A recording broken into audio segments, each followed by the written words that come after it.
Performing in-shop diagnostics is becoming easier. One company has designed a product that provides remote diagnostic services that doesn't require an in-shop certified technician or a vehicle-specific scan tool. All that's required is an internet connection and their vehicle computer interface unit.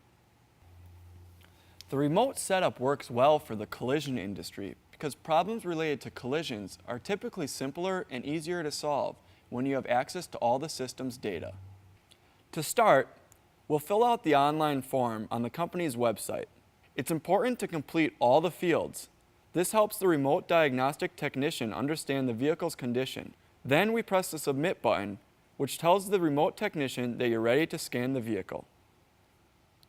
Next, the interface is connected to the Ethernet and to the vehicle's data link connector.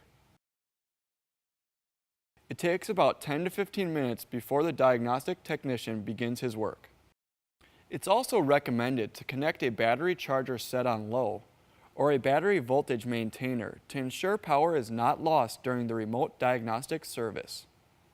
We're also going to turn the ignition to the run position for scanning.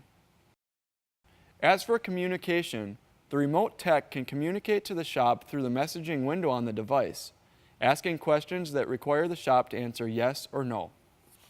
A phone can be used as needed or when preferred by the shop.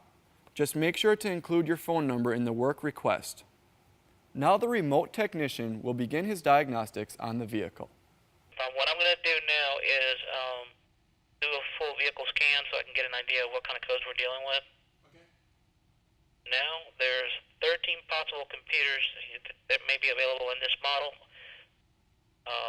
We'll see once scans, I'll have an accurate number of how many are active in this vehicle.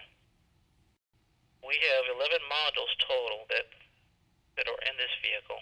Okay. And the code that we have is in the ABS VSC track, and it's a short circuit and motor fail safe relay. Now, this is the code that I'll have to look up and see what system had been affected in the ABS area.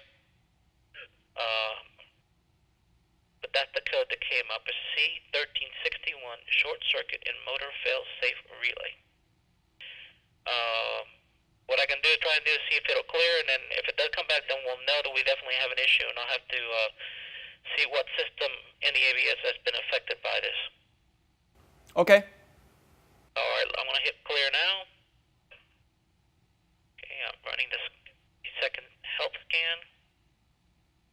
Okay, this code is definitely current, and it's not clearing. So the areas that it says that something may be a concern if that code reappears is the ABS number 1 fuse,